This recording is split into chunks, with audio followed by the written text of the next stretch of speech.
در دوران خلافت هارون الرشید او چنان در حفظ تاج و تختش وسواس داشت که برای از میان برداشتن مخالفانش به هر وسیله‌ای متوسل می‌شد، حتی اگر این کار به بهای خونریزی و ظلم تمام می‌شد. یکی از بزرگترین تهدیدها برای حکومت او کسی نبود جز امام موسی کاظم علیه السلام، امام بزرگ شیعیان. هارون امام را بزرگترین مخالف خود می‌دانست، زیرا مردم او را پیشوای واقعی می‌شمردند و این امر سلطنت هارون را به خطر می‌انداخت. بنابراین تصمیم گرفت که ابتدا علما و فقهای معروف را با خود همراه کند و آنان را وادار سازد که فتوا دهند امام از دین خارج شده است. هدف او این بود که با این فتوا بهانه‌ای برای برخورد با امام علیه السلام فراهم کند. اما در این میان فردی به نام بهلول که از عالمان سرشناس زمان خود بود در برابر این توطئه ایستاد. هارون میخواست او را مجبور کند که حکم قتل امام را امضا کند. بهلول که متوجه شد جانش در خطر است، نزد امام موسی کاظم علیه السلام رفت و از او راه چاره خواست. امام علیه السلام به او توصیه کرد که برای در امان ماندن از شر هارون خود را به دیوانگی بزند و همین جا بود که یکی از جذابترین داستانهای تاریخ اسلام شکل گرفت. بهلول از آن روز به بعد نقش دیوانه ای را بازی کرد، اما این فقط یک نمایش نبود. او در پوشش دیوانگی شروع به طعنه زدن به ظلم و فساد حکومت کرد، با طنز و شوخی اما با زبانی برنده تر از شمشیر حقیقت را بیان می کرد، بی آنکه هارون بتواند آسیبی به او بزند. یک روز زبیده همسر هارون الرشید در یکی از کوچه های بغداد عبور می کرد که ناگهان چشمش به بهلول افتاد. بهلول در کنار بچه ها نشسته بود و روی خاک خطهایی می کشید. زبیده با کنجکاوی جلو آمد و پرسید: بهلول چه می کنی؟ بهلول بدون اینکه سرش را بلند کند گفت: دارم خانه می سازم، بچه ها خرابش نکنید. زبیده که بهلول را می شناخت و می‌دانست که او مردی زیرک است لبخندی زد و گفت: خانه‌ای که تو می سازی باید خانه‌ای زیبا و شایسته بزرگان باشد. آیا آن را به من می فروشی؟ بهلول سرش را بلند کرد، مکسی کرد و گفت: بله، آن را به تو می فروشم. زبیده پرسید: قیمتش چند است؟ بهلول به بچه هایی که دورش بودند اشاره کرد و گفت: 1000 دینار برای من و این دوستانی که در ساخت آن کمکم کردند. زبیده که همیشه به کارهای خیر علاقه داشت به یکی از همکارانش دستور داد که 1000 دینار طلا به بهلول بدهد. بهلول طلاها را گرفت، همه را بین فقرا تقسیم کرد و خودش چیزی بر نداشت. اما این پایان ماجرا نبود. چند شب بعد هارون الرشید خواب عجیبی دید. در خواب او را به بهشت بردند. وقتی به دروازه بهشت رسید به او گفتند: این قصر همسر تو زبیده است. هارون با خوشحالی خواست وارد قصر شود، اما ناگهان نگهبانان راه او را بستند. تو اجازه ورود نداری. هارون با تعجب پرسید: چرا؟ مگر این قصر برای همسر من نیست؟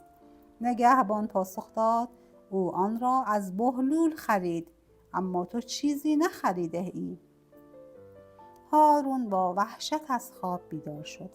صبح ماجرای خوابش را برای علما تعریف کرد. آنها به او گفتند: از زبیده بپرس که چه کار خیری کرده است. وقتی هارون از زبیده پرسید او کمی فکر کرد و تنها کاری که به یادش آمد خرید خانه از بهلول بود. هارون که متوجه شد زبیده با 1000 دینار قصری در بهشت خریده است، به شدت به فکر فرو رفت. او تصمیم گرفت که بهلول را پیدا کند و از او خانه‌ای بخرد. هارون با چند نفر از همراهانش از قصر بیرون آمد و به جستجوی بهلول پرداخت. پس از مدتی او را در یکی از کوچه های بغداد یافت. بهلول هنوز هم همانطور با کودکان بازی می‌کرد و روی زمین خط می‌کشید. هارون نزدیک شد و با نگاهی تمسخرآمیز گفت: بهلول، هنوز هم با بچه‌ها بازی می‌کنی؟ بهلول بی تفاوت گفت: من مشغول ساخت خانه‌ای هستم تا آن را بفروشم. هارون گفت: می‌خواهم یکی از خانه‌هایت را بخرم. بهلول نگاهی به او انداخت و گفت: آیا واقعاً قصد خرید داری؟ هارون با خوشحالی گفت: بله، این خانه را از تو می‌خرم. بهلول لبخندی زد و گفت: اما قیمتش خیلی بالاست. هارون که فکر می‌کرد قیمت همان 1000 دینار است، گفت: پول هر چقدر که باشد میپردازم. بهلول کمی مکث کرد، سپس گفت: بهای این خانه 1000 کیسه طلا، باغ‌های وسیع و تمام گنج‌های سلطنتی است. هارون از شنیدن این قیمت شوکه شد. با عصبانیت گفت: چطور ممکن است؟ تو همین خانه را به زبیده فقط با 1000 دینار فروختی. بهلول نگاهی عمیق به او انداخت، سپس با پایش خطوطی را که روی زمین کشیده بود پاک کرد و گفت: فرق تو و زبیده این است که او خرید در حالی که هنوز ندیده بود، اما تو پس از آنکه دیدی میخواهی بخری. هارون که جوابی نداشت سرش را پایین انداخت و بهلول با همان لبخند همیشگیش به بازی با کودکان ادامه داد. ایمان واقعی یعنی خریدن بهشت بدون آنکه آن را دیده باشی. یک روز بهلول طبق عادت همیشگیش در کوچه های بغداد قدم میزد که یک تاجر ثروتمند به سراغش آمد. تاجر با احترام گفت: ای بهلول، میخواهم در کار تجارت از تو مشورتی بگیرم. بهلول که عصای خیزرانش را در دست داشت با آرامش آن را روی کف دستش کوبید و با نگاهی کنجکاو پرسید: چرا از بین این همه آدم عاقل مرا برای مشورت انتخاب کردی؟ تاجر لبخندی زد و گفت: شنیده‌ام که تو زیرکی و دانایی، حتی اگر خودت را به دیوانگی زده باشی.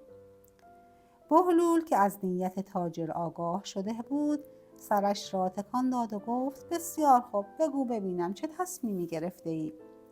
تاجر پاسخ داد: من میخواهم جنسی بخرم و آن را در انبار نگه دارم تا قیمتش بالا برود، سپس به چند برابر قیمت بفروشم و سود کلانی به دست آورم.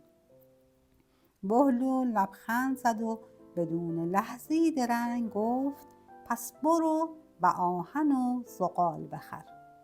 تاجر کمی مکث کرد، اما از آنجا که بهلول را زیرک می‌دانست توصیه‌اش را جدی گرفت. او مقدار زیادی آهن و زغال خرید و آنها را در انبارش نگه داشت. ماه‌ها گذشت، ناگهان بازار با کمبود آهن و زغال مواجه شد و قیمت آنها چندین برابر افزایش یافت. تاجر وقتی دید که ثروتش چند برابر شده از خوشحالی سر از پا نمی شناخت، اما همانطور که ثروتش بیشتر شد غرورش نیز افزایش یافت. او که زمانی مردی فروتن بود حالا چنان مغرور و خودخواه شده بود که دیگر برای هیچ کس ارزشی قائل نبود. دیگر کسی را لایق مشورت نمی‌دانست. حتی زمانی که بهلول را دوباره دید، این بار دیگر با احترام با او سخن نگفت، بلکه با نگاهی تحقیرآمیز گفت: ای دیوانه، این بار چه کالایی بخرم که بیشتر سود کنم؟ بهلول که غرور تاجر را دید، خندید و گفت: این بار برو و پیاز و سیر بخر. تاجر که به توصیه اول بهلول سود زیادی کرده بود، بدون فکر کردن پذیرفت. او با تمام ثروتی که داشت انبارهای بزرگی از پیاز و سیر خرید و منتظر ماند تا قیمت آنها هم بالا برود. هفته‌ها و ماه‌ها گذشت، اما برخلاف انتظار تاجر قیمت پیاز و سیر نه تنها افزایش نیافت، بلکه کم کم خراب شد. سیرها پوسیدند، پیازها گندیدند و بوی تعفن آنها تمام انبار را پر کرد.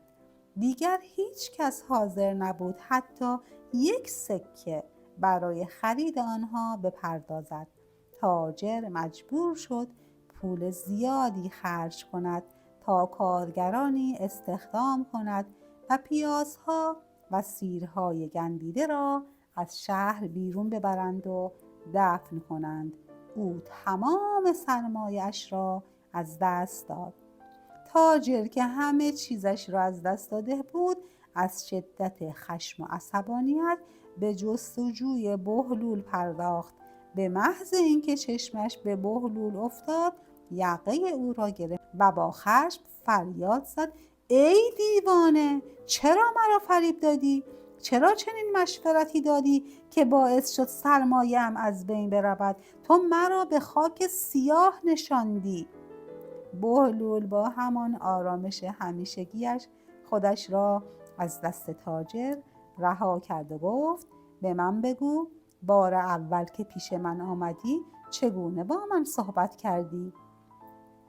تاجر که هنوز خشمگین بود گفت: با احترام، مثل یک عاقل با تو مشورت کردم.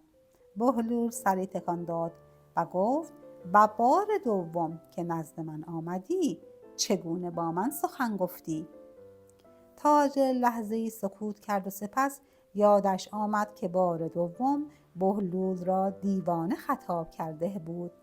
بهلول لبخند زد و گفت: دفعه اول که مرا مانند یک عاقل دیدی، به تو توصیه عاقلان را دادم، اما دفعه دوم که مرا دیوانه خواندی، پاسخت را مثل یک دیوانه دادم. پس بدان که سود و زیان تو به زبان خودت بستگی دارد. اگر خوب سخن بگویی خیر خواهی دید، اما اگر با تکبر و غرور سخن بگویی جز زیان نصیبت نخواهد شد. تاجر که حقیقت را درک کرده بود ساکت شد. او فهمید که این غرور و تکبرش بوده که باعث نابودیش شده و نه بهلول. با سری خمیده از بهلول فاصله گرفت و در سکوت به سمت ویرانه‌های انبارش بازگشت.